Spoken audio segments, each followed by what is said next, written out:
para sacarlo del medio. Bien, vamos a hablar de todo esto. Doctor Juan Martín Menas, ¿cómo le va? Buenas noches, gracias por venir. No, gracias a vos, por Porque favor. como de esta causa de Dolores, tenemos que hablar, diré, me siento acá, tenemos que hablar de una red de espionaje ilegal en la Argentina. Sí. Entonces uno mira a los servicios de inteligencia, porque hay servicios de inteligencia, hay jueces, hay fiscales, hay periodistas, en fin, hay falsos abogados como D'Alessio, que se presentaba como un agente de la DEA, no sabíamos si era un enviado de la AFI, pero en realidad había como cierto vínculo con la Agencia Federal de Inteligencia. ¿Cómo funcionan los servicios de inteligencia? Por lo que se conoce de lo que se está investigando en Dolores, efectivamente esto es así como vos decís. Yo quería recuperar lo que decías en tu editorial, en la introducción. ¿Para qué sirve? Para esto no. O sea, si hay algo que tenemos claro, es que para todo esto el servicio de inteligencia no sirve. Y esto es una característica de este gobierno, que así como está empleando el Ministerio de Seguridad para promocionar una política de represión contra la sociedad, y tenemos los casos, el que se conoció hoy, el caso de San Miguel del Monte, etcétera, se empodera por demás discursivamente a la fuerza de seguridad y termina muriendo gente. Lo mismo hizo con el servicio de inteligencia. Ni bien asumió Macri, y algo que creo que hay que destacar, una de las primeras medidas que tomó fue derogar la reforma que habíamos hecho en el año 2015, por el cual habíamos transparentado cerca del 70% del presupuesto de la Agencia Federal de Inteligencia para terminar con esto de los fondos reservados, ¿no? Que son los que permiten todo este tipo de funcionamiento de organizaciones paraestatales o ilegales. Una de las primeras medidas que tomó Macri, ni bien asumió, fue derogar esa reforma. Y volvió al oscurantismo el 100% del presupuesto, que es un presupuesto bastante abultado, el de la Agencia Federal de Inteligencia. Ya no se sabe en qué se utiliza eso, no hace falta rendir cuentas. No hace falta rendir cuentas sobre el 100% del presupuesto. Otra de las medidas que tomó, y también creo que nos llevan al lodo en el que estamos hoy en día inmersos, es la persecución contra la Procuradora General de la Nación, Alejandra Gils Carbó. Hoy vemos el descontrol en el que está inmerso el Ministerio Público Fiscal. Y otra de las medidas que adoptó fue la de quitar de la Procuración General de la Nación la oficina de captación de comunicaciones, de escuchas, la que hace las escuchas judiciales. Y hoy vemos el descontrol en el que está esa oficina también. Doctor, usted fue su director de la Agencia Federal de Inteligencia. Digo, ¿cuándo empieza el desmadre? Porque algunos dicen que en realidad la Agencia Federal de Inteligencia o la ex-CIDE, pongan el nombre que quiera, la manejaba Jaime Estiuso. Que cuando hubo, obviamente, Estiuso se le invita a retirarse y se crea la Agencia Federal de Inteligencia. Pero parece ser que tanto no se retiró Estiuso, porque siguió como un armado quizás paralelo al Estado. ¿Quién manejaba en tiempos del anterior gobierno la CIDE? Bueno, ¿Era Estiuso? ¿Era el gobierno nacional? No, yo por supuesto me puedo hacer cargo de los 11 meses en que yo estuve a cargo junto con el doctor Parrilli de la agencia, y te puedo asegurar que durante ese tiempo el control de la agencia estaba en manos nuestras, que éramos los funcionarios políticos que la expresidenta había puesto a cargo de ese organismo. Hay de todo respecto de la Agencia Federal de Inteligencia, o la ex-CIDE como se la conoce comúnmente. Lo que sí está claro es que cuando nosotros impulsamos esa reforma en el año 2015, atendíamos exactamente los cuestionamientos, o las dudas, mejor dicho, que vos que estás generando y que sabemos que las tiene mucha gente en nuestra sociedad. Hay que dotar de transparencia ese organismo. La única forma de que no sucedan estas cosas es dotar de transparencia al organismo. ¿Esto qué quiere decir? Control externo, publicidad de los actos de gobierno, etcétera.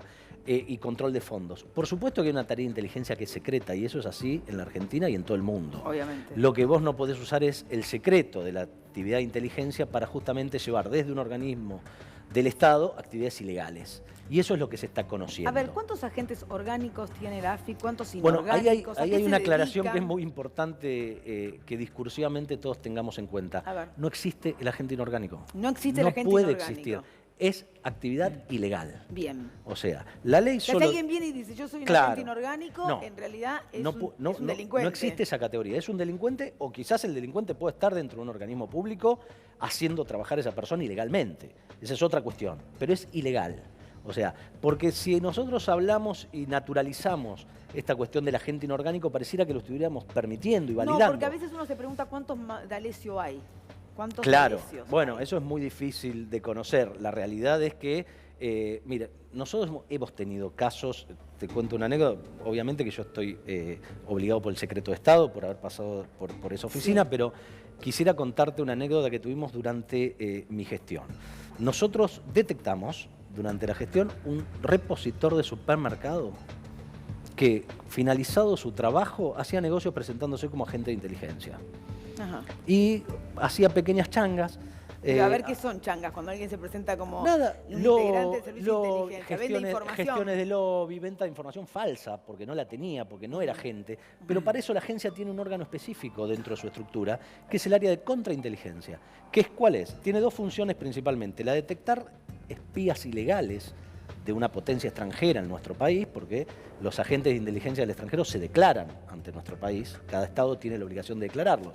El área de contrainteligencia tiene la obligación de detectar agentes o espías internacionales en nuestro país, o la de detectar falsos espías dentro de nuestro territorio. Y esa es la tarea de la oficina. Lo que no se entiende es cómo esta banda de D'Alessio pudo actuar durante todo el 2016, 2017 y 2018 a espaldas de la Agencia Federal de Inteligencia. No lo detectaron. Una persona que comandaba una organización paraestatal en la que estaban involucradas diputados nacionales, políticos, periodistas, miembros del Poder Judicial de la Nación, y la Agencia Federal de Inteligencia no detectó el funcionamiento y la presencia de esa banda.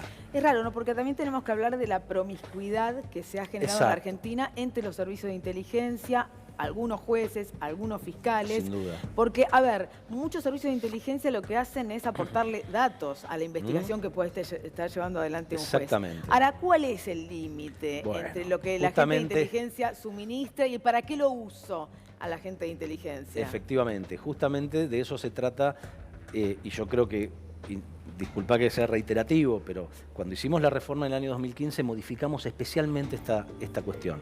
Primero, las funciones. ¿En qué puede trabajar la Agencia Federal de Inteligencia fronteras adentro de nuestro país? Y las limitamos. Por ejemplo, le prohibimos la actuación en función policial. No puede trabajar en investigaciones criminales comunes la Agencia Federal de Inteligencia. Y lo que hicimos fue incrementar las penas, justamente, para cuando agentes de inteligencia se relacionan con miembros del Ministerio Público Fiscal o con jueces sin autorización de la agencia. Y establecimos que solo se podía actuar en colaboración con autoridad judicial con autorización expresa del director y el subdirector, asumiendo toda la responsabilidad. Porque si no, lo que pasa es eso, son como una especie de células locas que entablan relaciones personales y luego la agencia, el Estado, el Poder Ejecutivo no tiene control de sobre qué se está trabajando. ¿Hay que tener una agencia federal de inteligencia? Yo creo que sí, que hay que tener una agencia federal de inteligencia, no la que tenemos actualmente. Y en eso quiero hacer una autocrítica. La reforma que hicimos en el año 2015 evidentemente quedó corta. Primero, porque algunas secciones se derogaron de un plumazo por un DNU del actual presidente. Y segundo, porque efectivamente algunas prácticas no se han podido prevenir con esa ley.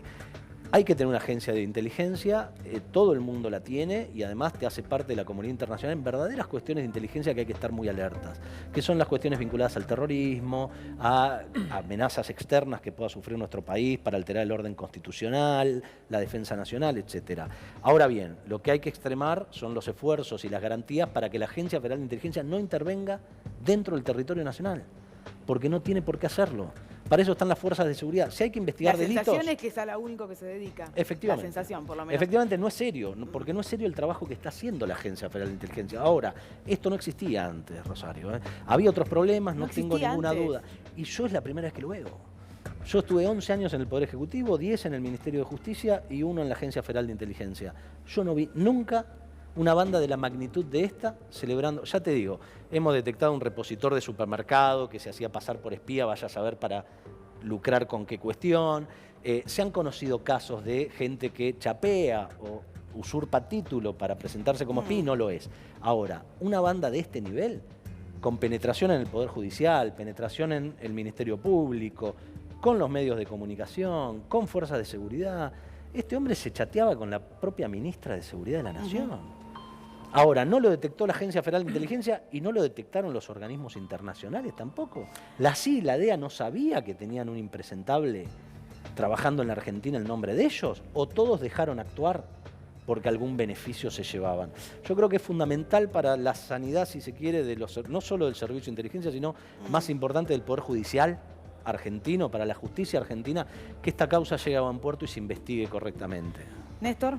Sí, doctor Mena, usted decía recién que no existen los agentes inorgánicos. Sin embargo, también existen fondos reservados, Exacto. Los cuales no se le da cuenta a nadie. No existe, no existió, no seguirá existiendo alguien que utilizando esos fondos reservados, los cuales no tiene que rendir cuenta a nadie, y sin dejar asentado en ningún papel el nombre, le pague de esos fondos a algún D'Alessio, como se llamare, para que trabaje para un servicio de inteligencia como inorgánico por fuera de la organización? Sin duda, Néstor, sin duda. Yo no niego que eso pueda existir. Lo que quiero dejar en claro es que eso es ilegal y que se está cometiendo un delito. En ese caso, claro, la malversación de fondos públicos. Y nadie controla. Claro, porque ahí la responsabilidad es de los funcionarios a cargo de la agencia. Bueno, es que la si hay una persona... la agencia depende directamente del presidente de la Efectivamente. Nación. Entonces, ¿quién tiene que controlar? ¿El presidente de la Nación? Sí, bueno, para eso se vale de un director y un subdirector que ejercen la representación del presidente. Pero la agencia cuelga directamente del presidente de la Nación. Ahora, si hay un funcionario de la agencia que está destinando fondos reservados para la contratación ilegal de personal, está malversando fondos públicos. Ahora, si nadie le pide explicaciones sobre exactamente, esos fondos. por eso creo que una necesaria reforma del sistema de inteligencia tiene que involucrar una reforma de los órganos de control. Ajá. La bicameral de inteligencia, salvo por el caso D'Alessio, que no se había reunido nunca. Luego de 8 meses, creo, luego de 4 o 5 meses de existencia de la causa, el director y el subdirector de la agencia fueron citados. En 2 años y medio no habían ido nunca. En eso, doctor Mena, ¿los gobiernos quieren que haya comisión bicameral de seguimiento del servicio de inteligencia o cuando ya es un escándalo no queda otra? Yo no quiero ser autorreferencial, no me gusta hacerlo, pero yo en los 11 meses que fui funcionario de la agencia concurrí 4 veces al Congreso. Para dar cuenta sobre el funcionamiento del servicio de inteligencia. 4 veces a la Comisión Bicameral de Inteligencia y una a explicar la reforma de la ley. El director y la subdirectora de Mauricio Macri había un cambio. Durante 3 años no pisaron el Congreso. Ahora, doctor, no lo pisaron. Es que a veces no se conforma ni la comisión bicameral. Claro. Es otro tema. O no tiene facultades, y por eso insisto con la reforma de la ley. Hay que darle facultades coercitivas. No basta con ir a poner la cara a tomar un café con los miembros de la bicameral y después cada uno vuelve a lo suyo. A la comisión o al parlamento o al organismo de control que deba crearse, hay que darle facultades coercitivas respecto de el funcionamiento del servicio de inteligencia. Si no, esto no va a tener remedio. Y obviamente hay que volver a... Ahora le hago esta pregunta porque yo tengo esta duda siempre. Sí. Perdón, ya voy, Néstor. Este uso, por ejemplo, que todos dicen que ahora se dedica a la actividad privada, pero sigue vendiendo información que tiene. Digo, ¿arma o se conforma en una especie de agencia privada? Bueno, sobre eso tiene que haber un gran control, efectivamente. Alguien que estuvo tantos años y que maneja tanta información, ¿puede dedicarse a la actividad privada y vender la información a empresarios, o a políticos, a periodistas, o a lo que sea? Eso yo creo que ahí hay una laguna legal importante en nuestro país. No me refiero, hay un vacío, ¿no? Hay un vacío. No me refiero particularmente a la situación de Estudio, que sinceramente no sé qué está haciendo de su vida. Lo que sí me refiero a la presencia, por ejemplo, de empresas que hacen inteligencia. Hay empresas privadas que hacen inteligencia y el Estado no tiene ningún tipo de control sobre eso. ¿Y por qué? Bueno, porque creo que hay que hacer una reforma legal más profunda que justamente, por ejemplo, en materia comercial, está lleno de empresas que hacen inteligencia financiera, asesoramiento comercial, etcétera, y asesoran a los grandes grupos económicos del país. Y no dejas de ser producción de información sensible, analizada, sistematizada, que es vendida. No, yo digo, a ver, si alguien que pasó por la función pública después no puede inmediatamente armarse una consultora, aunque pasa, y venderle información a los privados de lo que él manejaba antes como ministro o como secretario de Estado, ¿por qué puede alguien que pasó 30 años en la CIDE o en la AFI, como se llame, venderle información a empresarios, periodistas o al que sea? Sí, bueno, eso sí está previsto, hay reglamentación de que la agencia puede efectuar un control sobre exagentes. Ahora eso hay que tener la voluntad política de cumplirlo. ¿Y por cuánto sobre tiempo exagentes particularmente? ¿Por cuánto tiempo se controla un exagente que maneja toda la información del país? En este momento no recuerdo si hay plazo, creo que no hay plazo. Ah, no hay plazo. Entiendo que se lo puede controlar permanentemente. Ahora, hay que querer hacerlo. Y también hay otra cosa. Muchas de estas cuestiones que estamos hablando son delitos. Son delitos previstos en el Código Penal desde 1921, hace 100 años. Entonces, también lo que se requiere es que haya un Poder Judicial que actúe. Porque también el Poder Judicial es muy refractario a investigar las actividades de inteligencia. Bueno, ahora la Corte ha pedido y le pidió a la Comisión que investigue a la AFI por el tema de la difusión de las escuchas que no se destruyen. Esa acordada es muy importante, sin perjuicio de que mucho de lo que señala está previsto en las leyes, por lo cual no haría falta que un tribunal... Lo que dijo la Corte es una obviedad. Exacto, pero no haría falta como que no se cumple... Claro, pero si uno lee detenidamente los considerandos, hay pasajes muy interesantes, porque le están diciendo, ni más ni menos que al Poder Ejecutivo, que la práctica que vienen llevando adelante desde hace 2 años con esto que es conocido como el Festival de Escuchas, que pululan por algunos medios de comunicación, afectan el orden democrático y el sistema republicano de gobierno. El máximo tribunal del país le está diciendo al Poder Ejecutivo, esta práctica de descontrol de los organismos de inteligencia, de filtración de escuchas telefónicas, etcétera, convierten a un país alejándolo del sistema democrático para convertirlo en un país antirrepublicano y autoritario. Eso dijo el máximo tribunal de nuestro país. Sí, Néstor tenía una pregunta y le voy a pedir, doctor, si puede ser breve en la respuesta. Sí, por favor. Sí, no, básicamente está claro que el manejo actual de los servicios de inteligencia es un mamarracho y también le creo en la buena voluntad de aquella reforma de 2015, de finales de 2014. Lo que pregunto es por qué tardaron 11 años en meter mano ahí. Bueno, es una pregunta que me han hecho muchísimas veces. No tengo la respuesta porque yo no estaba a cargo antes, no podía hacerlo. Lo que sí digo es que, y esto quiero rescatar la valentía de la expresidenta de haberlo hecho, las reformas se hacen cuando se pueden hacer. También le podríamos haber dicho a los revolucionarios de 1800, ¿por qué no hicieron la revolución en 1805? Nos hubiésemos liberado unos años antes.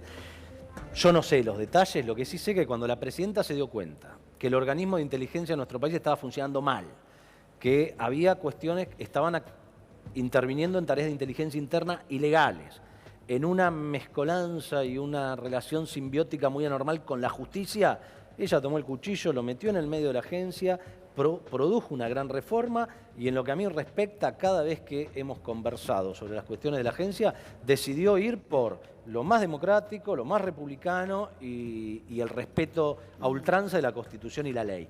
Si se hubiese podido haber hecho antes, no lo sé. Yo sé que cuando ella sintió que tuvo las condiciones para hacerlo, lo hizo. Y tocar los organismos de inteligencia es algo que a la política evidentemente le cuesta mucho, porque la política no quiere discutir estos temas. Perdón porque no fui breve. Sin violar el secreto, pero con la misma brevedad. ¿La respuesta, la reacción a meter mano ahí fue Nisman muerto? Bueno, yo creo que lamentablemente justamente la justicia no está haciendo lo propio para que lo sepamos. Yo creo que realmente algo ahí hay para investigar. No quiero decir que lo haya motivado necesariamente, porque por lo que yo conozco de la causa penal, lo que se conoce y lo que se ve, lo de Nisman fue una actitud voluntaria de él.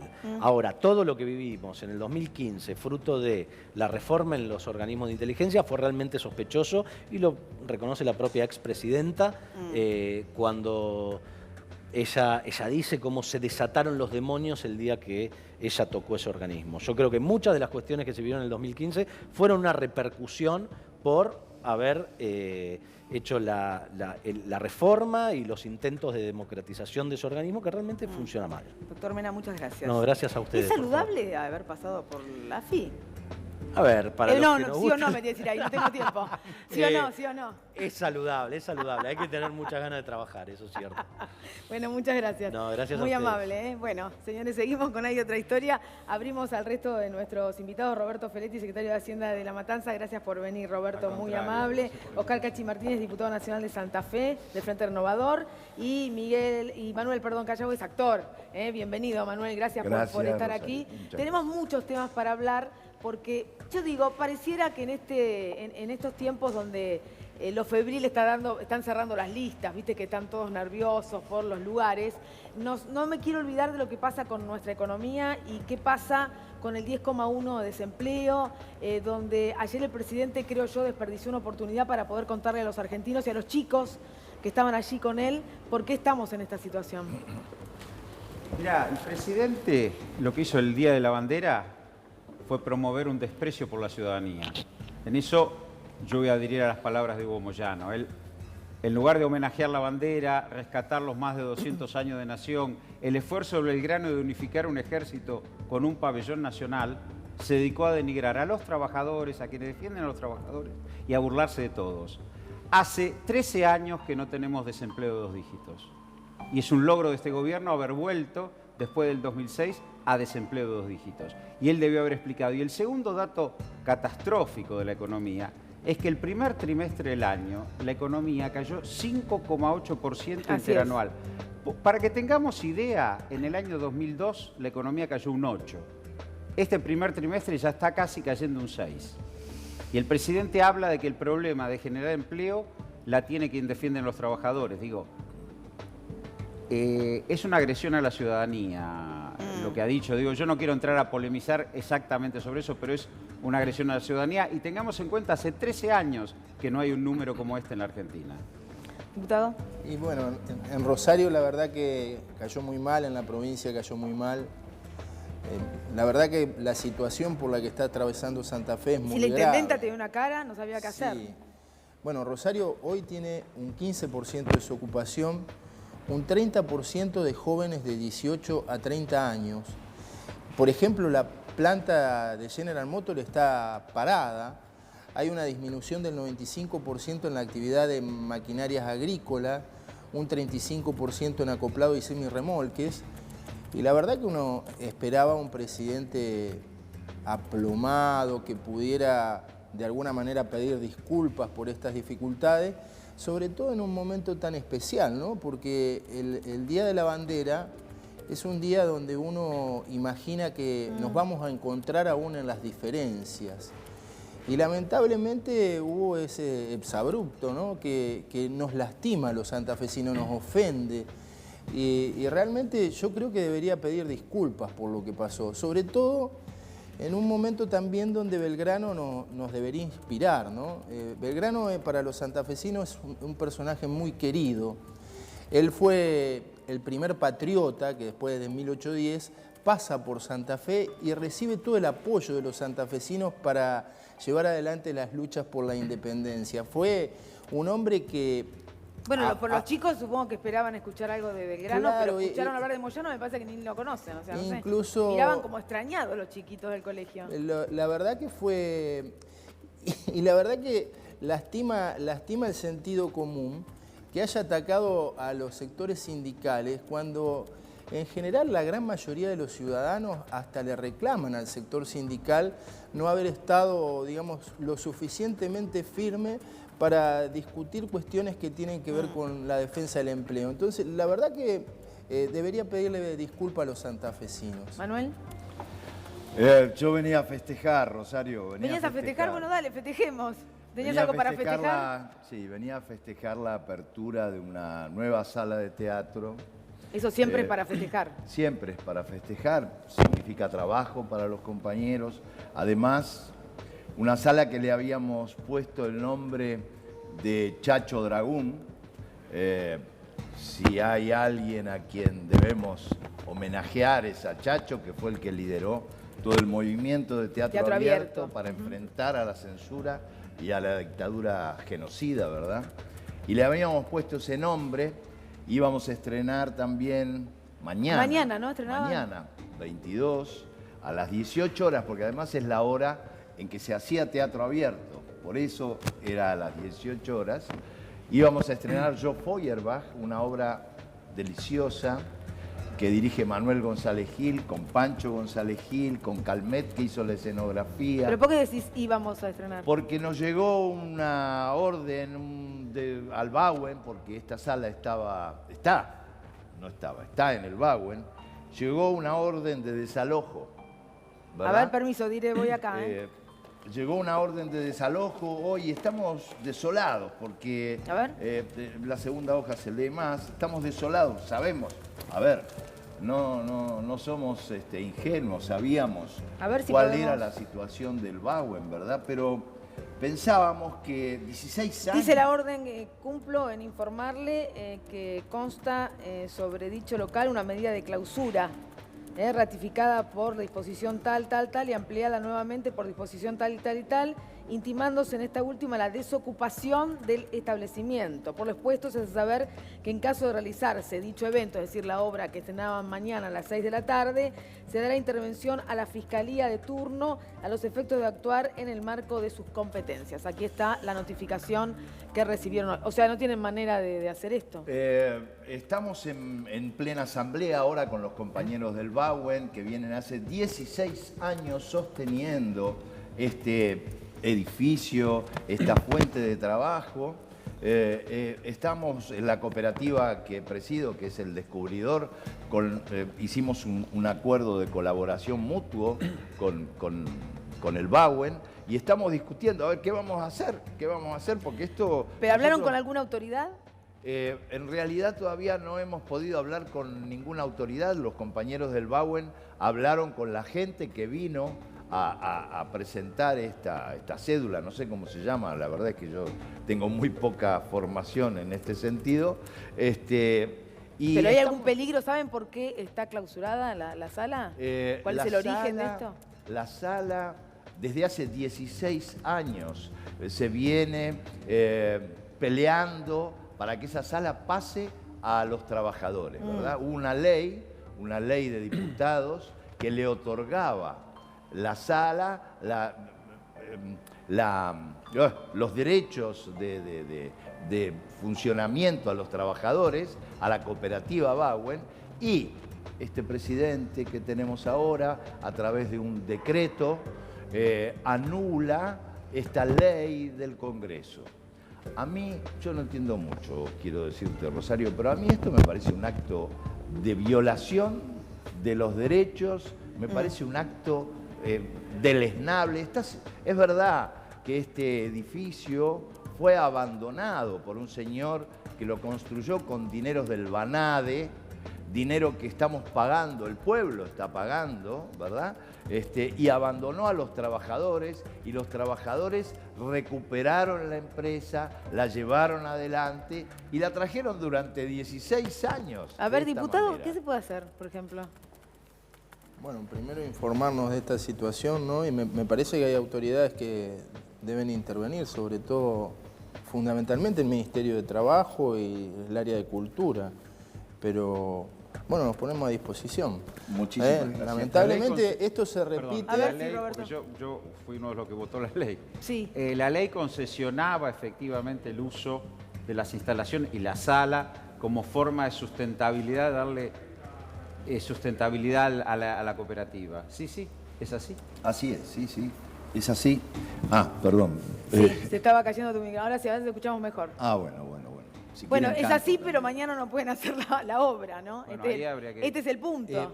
Sí, y quiero decirte que desde que empezamos a contarle a los compañeros, a los alumnos, a los medios, es maravilloso lo que ha ocurrido. Tengo 50 años con la profesión. Sí.